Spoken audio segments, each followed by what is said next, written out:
that's okay. That's what happens in the ocean, right? So the zooplankton are going to get eaten by fish, things like anchovies or sardines.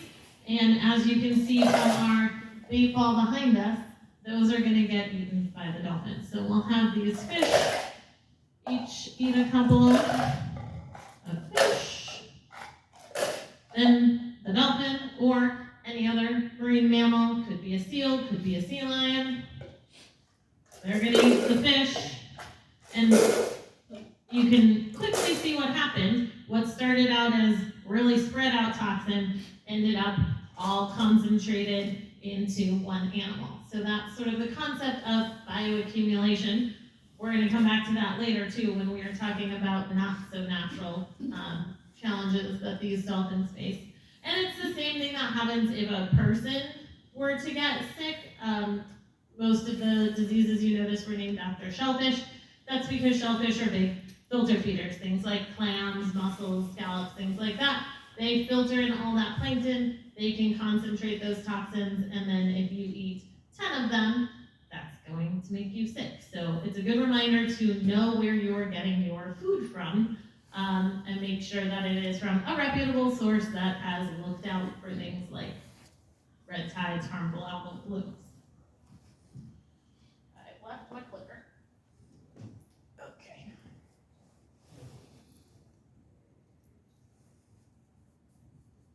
So last summer, there was a particularly bad harmful algal bloom.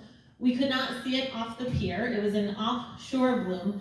Not all harmful algal blooms are visible. They don't all necessarily change the color of the water. This one in particular would have been more brownish than red from the pseudomucha, but it was offshore.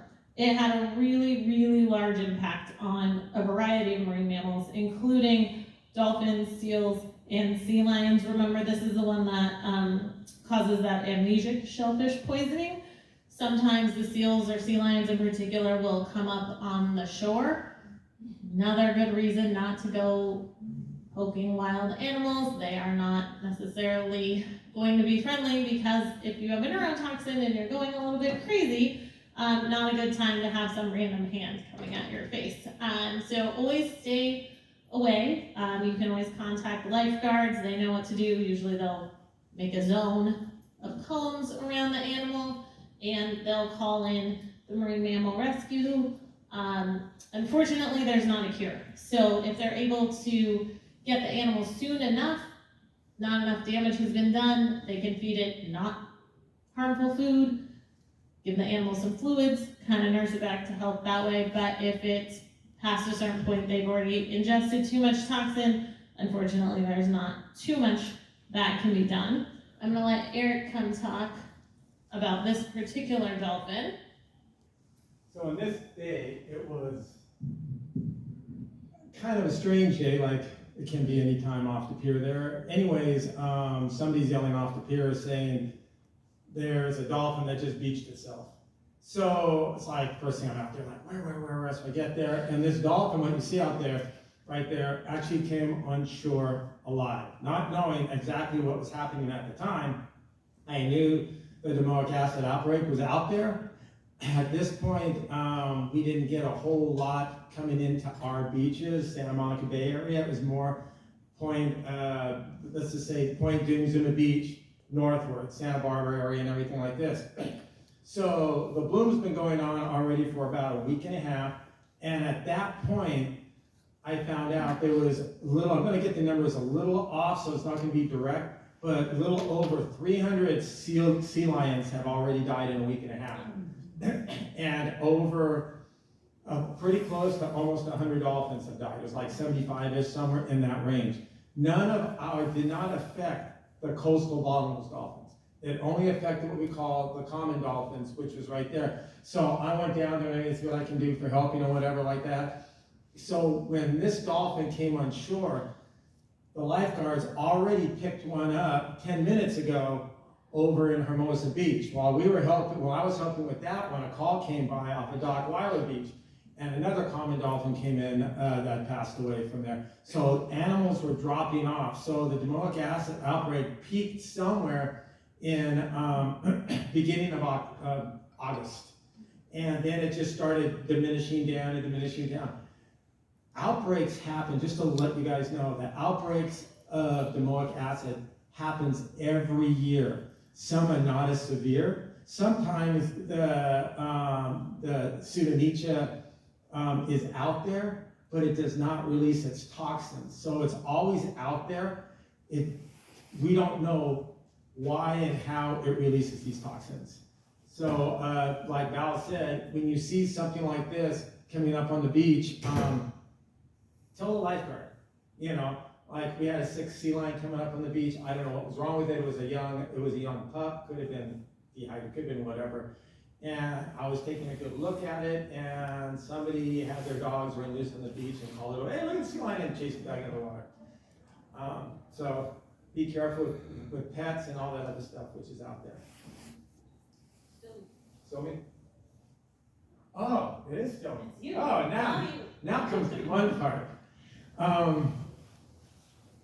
Before I get in, yes? What happened to that particular dolphin? Oh, Did it survive? Caesared and died right there on the beach. It did. Yeah, so unfortunately, in fact, I don't know of any dolphin that has gotten domoic acid has actually survived.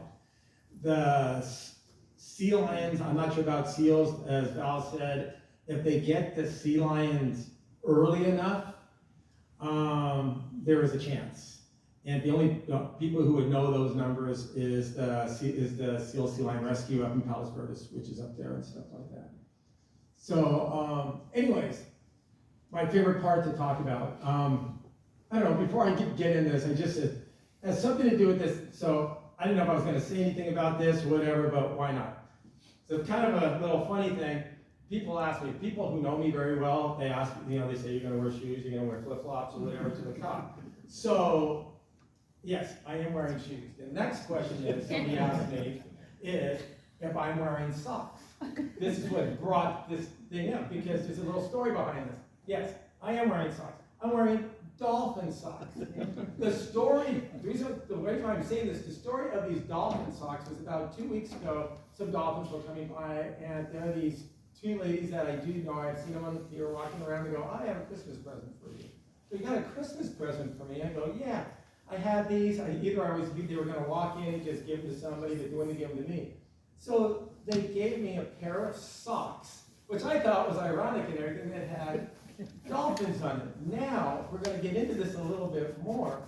These socks are made from recycled cotton from a company nonprofit, Oceanica, which is from actually Ted Danza and this other person, I forgot his name, who passed away recently, started Oceanica.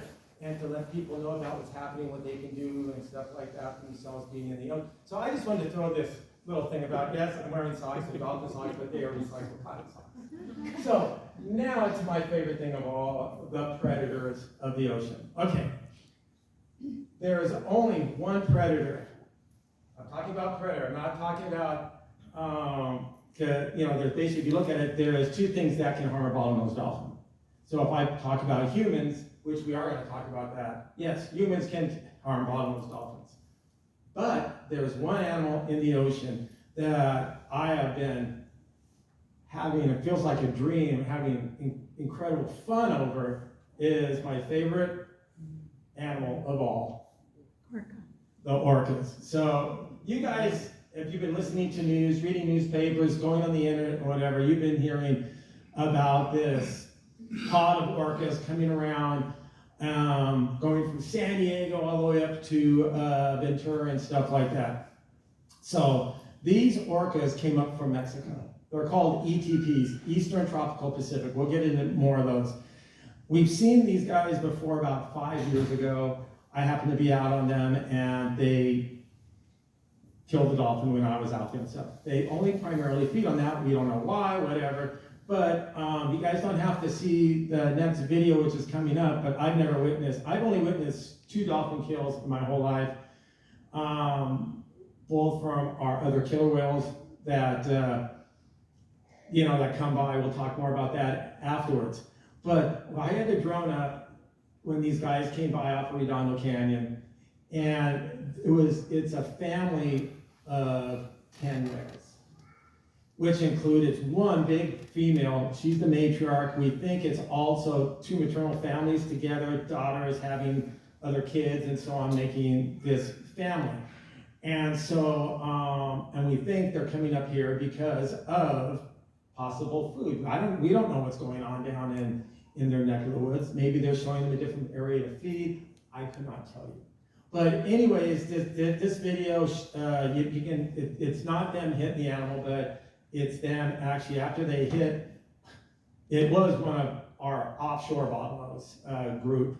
They took one of these out, and this is a video, what I got, and how they work. So I did it in slow motion. You can really see, you can close your eyes on this one. The bottlenose dolphin is right there in the middle as they're holding it down a little bit right in that area right there. So when you see them, when they're feeding like this, some people think it's like it's cruel, it's whatever. You know, it's like a lion taking a gazelle or something like that. They have to eat. And they have, and they're very efficient over what they do. They know exactly what they're doing.